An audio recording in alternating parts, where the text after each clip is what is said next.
Muito bem, seja então muito bem-vindo e seja você muito bem-vinda a mais um episódio do Fincast. Eu sou o Thiago Feitosa e a gente está começando 2020 com a corda toda aqui na firma. Hoje eu tenho mais uma convidada especial aqui no Fincast, que é a doutora Kelly, e eu já vou apresentar ela. Antes, deixa eu fazer aquele jabá de sempre. Olha só, se você está ouvindo a gente, esse podcast está sendo filmado e é postado no nosso canal do YouTube. E se você está assistindo a gente no YouTube, lembra que você pode ouvir o nosso podcast em qualquer uma das plataformas de áudio, beleza?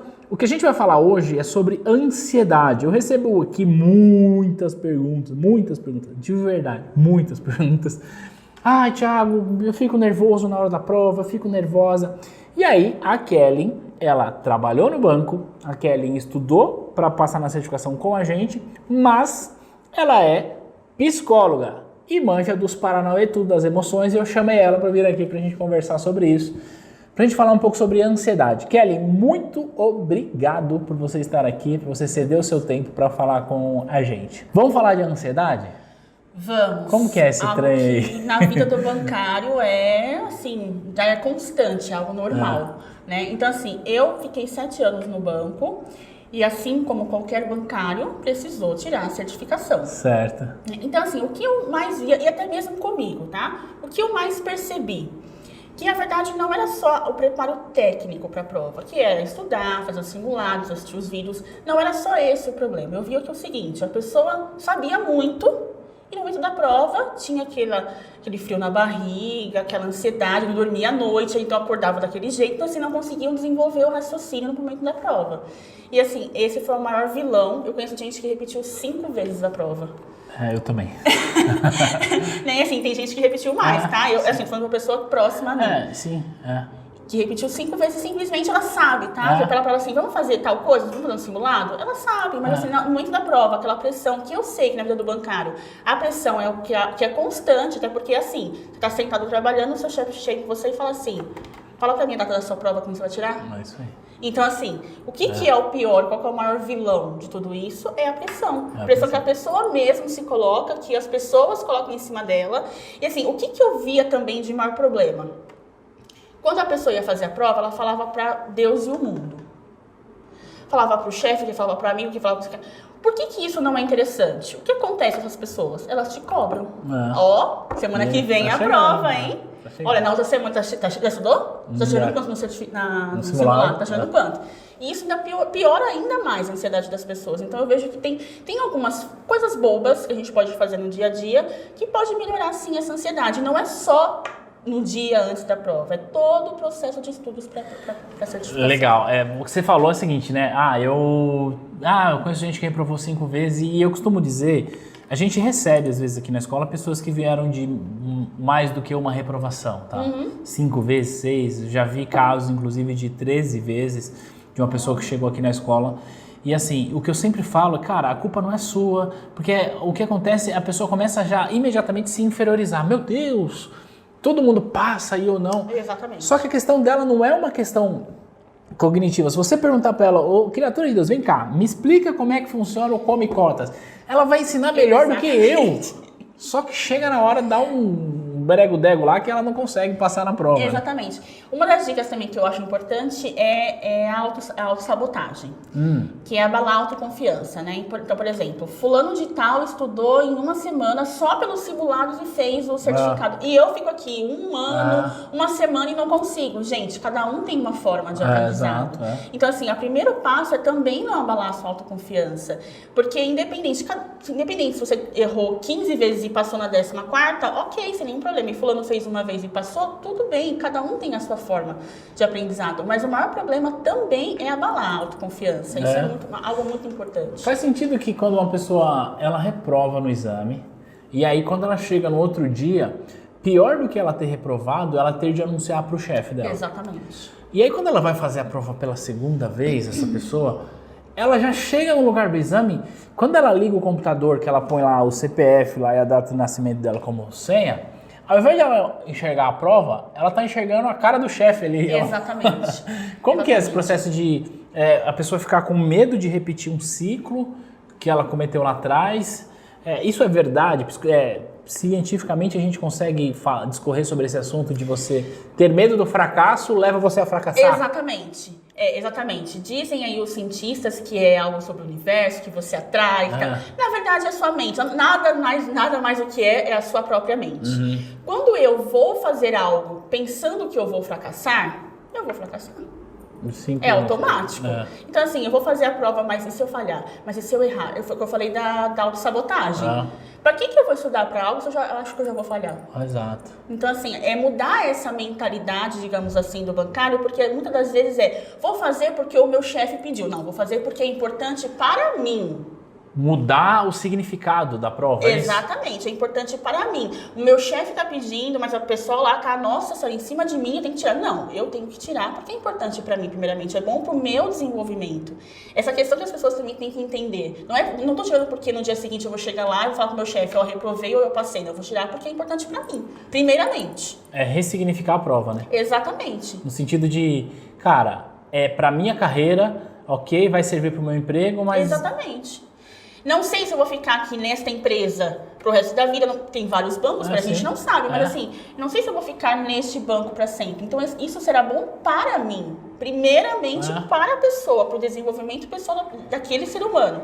Depois, vem como consequência. O seu chefe achar legal ou não achar legal, porque você passou ou não passou, isso é indiferente. Mas o principal é a pessoa colocar em mente que aquilo é importante para ela. Porque já tira um pouco aquela pressão de ter que fazer porque a empresa pede, porque o chefe pede, porque etc. Pede. E esse lance de pressão, Kelly, vê se você concorda comigo. Às vezes a pessoa lá entra numa pilha tão grande, porque o chefe tá cobrando, que o superintendente mandou e-mail, porque o presidente gravou um vídeo e que ia mandar todo mundo embora. E aí a pessoa entra numa pilha tão grande que acontece comigo aqui, tá?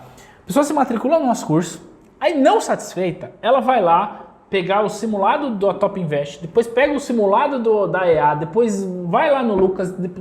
Não que eu tenha algum problema com isso, eu acho que todos os profissionais fazem excelentes trabalhos com relação a isso. Eu falo bem desses profissionais abertamente, eu não tenho nenhum problema com relação a isso. Mas o que eu quero dizer é o seguinte, esse lance de você ficar querendo abraçar o mundo, isso também não dificulta a vida do cara? Com certeza, eu vou falar de mim, antes de qualquer coisa. Quando eu comecei a estudar para a prova, eu cometi esse erro de contar para Deus e o mundo. Aí tá o maior problema, por quê? Porque todo mundo ficava assim, estuda por não sei aonde.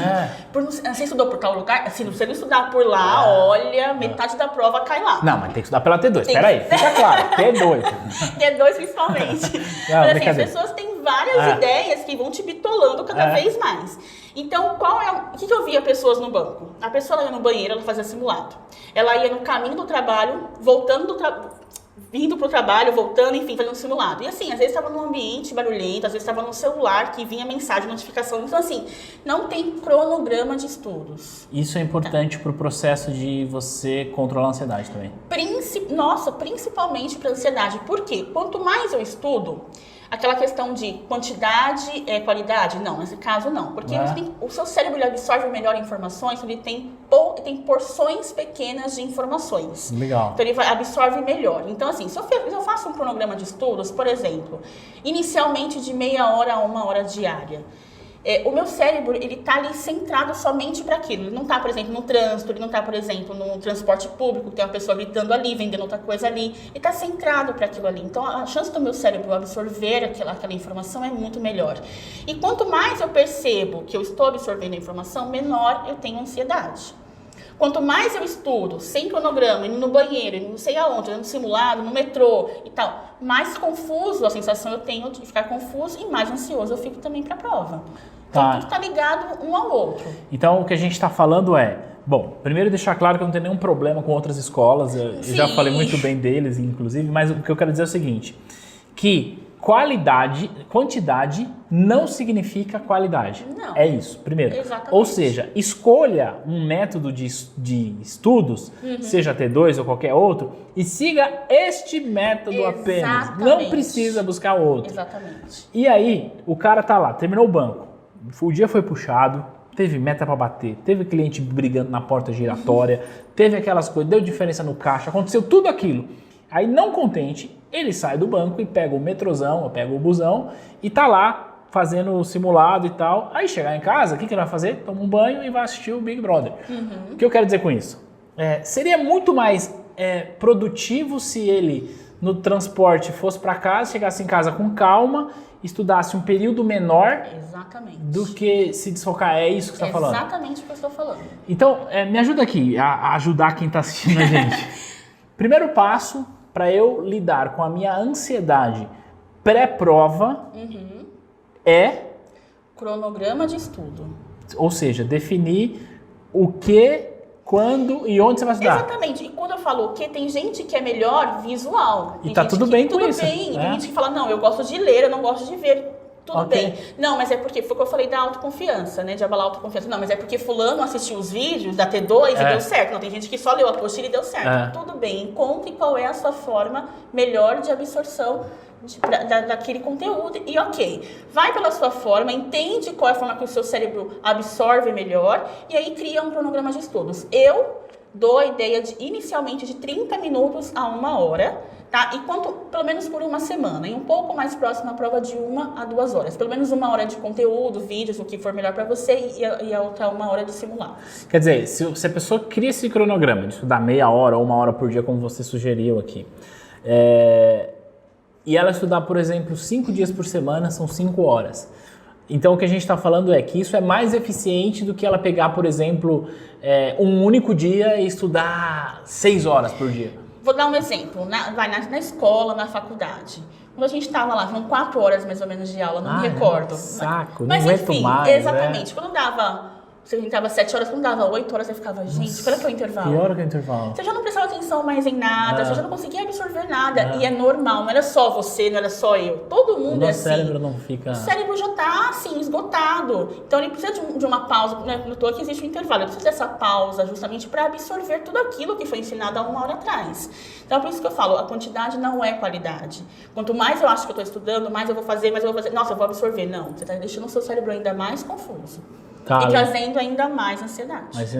Putz, que legal. Eu sempre falo pra galera que é o seguinte, estuda aí no máximo, estourando 2 horas por dia. Estourando, eu sempre falo isso. Cria lá pequenos intervalos, mas eu nunca falei isso embasado em ciência, porque eu não sou psicólogo. Sim. Eu sou do mercado financeiro, eu sei fazer algumas contas aí. Agora, eu não conheço... O conhecimento que eu tenho de psicologia é muito empírico, né? Apesar de ter estudado, fiz formação em coach e tudo, mas é muito mais empírico do que científico. E agora o que você está trazendo, você está corroborando com aquilo que a gente fala, que quantidade não é qualidade. Exatamente. E aí, a gente sempre fala, Kelly, na véspera de prova, para quem é nosso aluno, tem lá o áudio pré-prova, que eu dou algumas dicas e tal, para a pessoa dormir bem, etc e tal, que é a contribuição psicológica que eu, enquanto professor, entrego para os meus alunos e que funciona muito bem. Sim. Só que ali o áudio pré-prova, eu falo para o cara o seguinte, cara, na véspera da prova faz isso. Mas faz sentido que o processo de preparação de ansiedade, ele não acontece na véspera da prova? Não. E se não acontece, acontece quando? Tem que ser feito o controle durante todo o processo de estudo. Porque assim, tudo que eu falei até agora é justamente durante o processo. Eu não falei nada somente pro dia da prova. É por isso que é tão importante a gente ir educando o nosso cérebro para aquele momento final. Não é fórmula mágica. Não quer dizer que você vai chegar lá, nossa, vou sair super bem porque eu fiz os exercícios de ansiedade. Não é só isso, é óbvio. Né? Mas assim, é um adendo, é algo a mais, uma possibilidade maior de você passar na prova, principalmente controlando a ansiedade. Então assim, é importante sim ter o preparo o dia anterior da prova. Eu sempre falo que é interessante reduzir o mínimo possível de estudos no dia antes da prova. Sim. O que o seu cérebro tinha que absorver, ele já absorveu e no dia da prova não adianta mais. O interessante é relaxar, fazer coisas que você gosta de fazer. Sei lá, fazer o seu hobby favorito, passear com um cachorro, sei lá, sair no cinema, assistir um filme. Desconectar do assunto, Desconectar, né? exatamente. Legal. Tá tudo ali no seu cérebro. É só simplesmente você colocar as emoções no lugar que ele vai aparecer. Até porque a emoção pode dificultar você acessar essa informação, né? Você tem ela, mas você não consegue acessar. A gente falou que tem pessoas que reprovaram várias vezes e que eles sabem muito. É o que a gente acabou de falar. Ela só tem dificuldade de acessar essa informação porque a emoção tá lá no ápice. Então, para você que está assistindo a gente, ouvindo a gente, se você se enquadra nessa situação de que já reprovou uma vez ou mais do que uma vez na prova, o que a gente quer dizer para você é, não se culpe por isso. Você não é menos inteligente do que ninguém. Você é muito capaz. O que acontece muito provavelmente é que essa questão emocional esteja empacando você no processo da prova. E nosso objetivo aqui é ajudar você com isso, porque o sucesso no exame, na minha percepção, é 50% cognitivo, em outras palavras, aquilo que eu estudei, que eu sei, técnico, e 50% emocional, se a parte emocional não for mais. Exatamente. E aí, eu atribuo o fracasso no exame só à parte emocional. Tem gente, Kelly, que estuda, fala, cara, eu tô tirando 100% no simulado, eu tô o cara, tô a mina, tô manjando dos Paranauê tudo, como eu falo. Só que aí chega lá, dá aquele branco. E aí a pessoa fala, puxa, será que eu não sou capaz? Não, cara, você é capaz, isso é muito inteligente. Ela começa a duvidar da própria capacidade dela, né? De falar, nossa, mas, gente, eu sou bom só dentro de casa, né? Eu tenho que colocar em prática, eu não sou bom, pra isso. Então, assim, isso envolve várias coisas. A autoestima, que pode cair a produtividade. Então, assim, muitas coisas podem desencadear por uma prova. Por uma prova, exato. E aí tem um monte de coisa por trás disso, né? Porque às vezes é o emprego da pessoa, é o medo que ela tem de perder o emprego, de não ser promovida. E aí ela já pensa, puxa, mas esse emprego me ajuda a ter o meu filho na escola, o plano de saúde da minha mãe, não sei o quê. É tanta coisa por trás disso. E que eu sempre falo que aqui na T2 a gente não trabalha com curso, com certificação, a gente trabalha com um sonho, cara. O cara que tá assistindo a gente agora, que tá ouvindo, ele tem um sonho. E o sonho dele não é passar na prova, sacou? A prova é só um meio para ele alcançar o sonho dele. Então o nosso desafio aqui é muito grande, por isso eu fico feliz de você contribuir com isso. E foi o que você falou, quando a gente fala de sonho, é algo muito forte. Né? Então, assim, a emoção para o momento da prova, olha só que coisa interessante, né? A gente está lidando com o sonho da pessoa. Então, assim, não é só uma prova. Então, imagina a pressão, além do chefe, do banco, etc. Mas, assim, o sonho dela está por trás de tudo isso. Então, assim, controlar o emocional para a prova é algo extremamente importante. E aí, doutor, desculpa, eu estou repetindo, chamando você de doutora, embora você falou que não precisa dessa formalidade. Não. Mas assim, e aí a gente pode, se a gente voltar, você vai saber falar disso até melhor do que eu, mas se a gente voltar, o histórico que essa pessoa tem na primeira infância é importante, o quanto os pais incentivavam ela quando ela errava lá atrás, ou não, cobravam, e ela acaba na prova, projeta o pai que era durão, projeta no chefe. Exato. Existe uma coisa que a gente não consegue, o teu caso é assim, é muito pessoal, pessoal mesmo, né? Me faltou o termo aqui. Sim. Porque às vezes é isso, né? O cara, ele tem problema com o chefe, não é porque é do chefe, é porque ele tá projetando um pai, um padrasto, uma pessoa que, enfim, que na infância dela não foi tão bom como ela gostaria que fosse. Isso faz sentido, né? Faz todo sentido. Foi quando eu falei sobre cada um tem a sua forma de absorver a informação, é justamente o que você falou agora. Na infância, o pai não permitia que o filho errasse, por exemplo. Então, ele vai levar aquilo pro resto da vida. Exato. O que a gente falou. A pessoa estudou, tirava 100% e na prova ela foi lá e errou. Não é o problema o banco, não é o que o chefe dela vai falar. Aquilo é pra ela. Né? Aquilo que o pai tanto colocou nela, aquela coisa de ela não poder errar. Imagina o peso disso pra pessoa quando ela falha. Ela tá falhando consigo mesmo e falhando com o pai, né? Exato. E às vezes, por N razões, enfim, a relação com o pai hoje já não é mais a mesma, por qualquer que seja a razão. Sim. E se a gente fosse ficar falando isso aqui, ia dar vai ficar a tarde toda aqui. E aí, Kelly, como que eu faço, então, para conseguir lidar com essas emoções que vêm de antes de prova, antes de preparação, antes de eu pensar em ter uma carreira, né? E que hoje me afetam me afetam a minha carreira e afetam a minha prova. Acho que eu baguncei aqui, né? Mas peraí, eu vou fazer de novo. Como que eu faço para lidar com essas emoções que vêm de muito antes de eu pensar em ter carreira, mas que hoje afetam a minha carreira? É o processo de ressignificar? Me fala aí sobre isso. Não tem um processo que eu vou falar pra você assim, faz isso e faz isso, não tá tudo resolvido. Mágica, não é né? assim. Né? Muitas pessoas passam, às vezes, anos em terapia tentando ressignificar alguma coisa. Legal. Então, assim, não existe fórmula mágica pra isso. Eu não vou falar pra vocês assim, gente, faça isso, que amanhã tá resolvido. Não tenho pra mensurar o que fazer. Cada caso é um caso. É preciso ser estudado. A gente deu o exemplo do pai que, por exemplo, pega o filho, mas tem gente que, por exemplo, ela mesma não suporta falhar, independente do que ela teve na infância. Tem pessoas que se cobram tanto que não suportam falhar.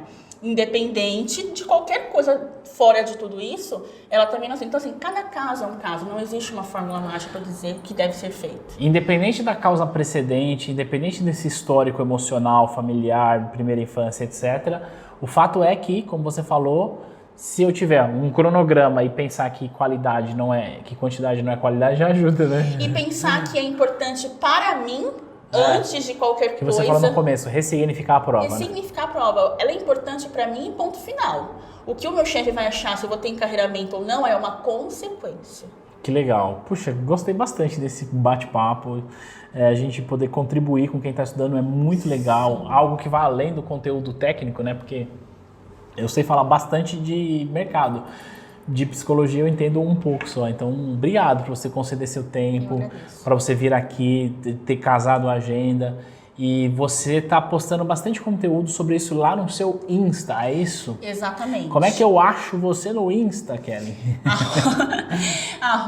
@psico.kellyn_oliveira. Kellyn é Kellyn de navio Oliveira. Bem, se você está vendo a gente, ouvindo, enfim, o link do Insta da Kelly está aqui.